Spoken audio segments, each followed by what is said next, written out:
India कहने वाले के हवाले से आपको बताएं, एक गोरी खातून ने सोशल मीडिया पर मकबूजा कश्मीर में भारत के सारे जुल्म की दास्तान सुनाकर शाइनिंग इंडिया के मुंह पर कालक मल दी है। यह खातून 70 दिन से मकबूजा कश्मीर में मौजूद रही और भारतीय फौज की तरफ से किए गए तमाम मुजालिम की चश्मदीद गवाह बनी और आलमी बरादरी से कश्मीरियों की मदद करने की अपील भी कर दी।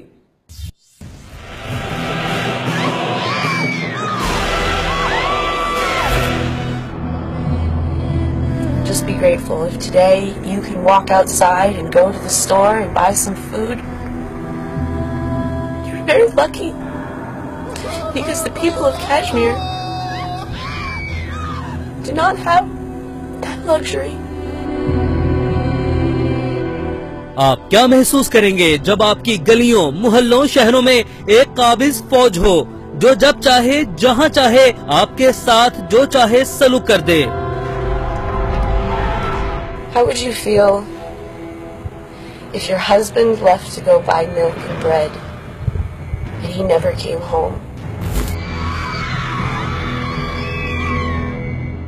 इस गोरी खातून का कहना था कि आप क्या महसूस करेंगे जब आपकी बेटी की आंखें पैलेट गन से जख्मी कर दी जाएं?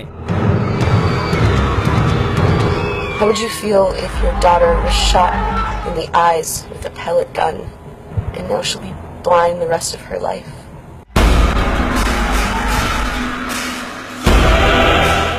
इसका कहना था कि ये सब सिर्फ गलत ही नहीं हो रहा बल्कि इंसानियत के खिलाफ बड़ा जुर्म हो रहा है।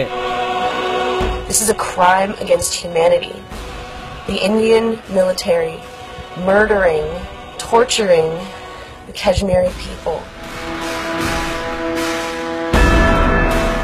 इस खातून का कहना था वो तो इंडिया देखने आई थी लेकिन कश्मीर में जो कुछ होते देखा उससे उसका दिल दुख से भर गया है। इस खातून ने कई सवाल भी उठाए। क्या बच्चों को कत्ल करना कभी भी मुंसिफाना हो सकता है? क्या कश्मीरी इस सलूक के मुस्तहिक हैं जो उनके साथ हो रहा है? खातून ने वीडियो के आखिर में अपील भी की है कि उसे सुनने वाले कश्मीरियों की मदद भी करें।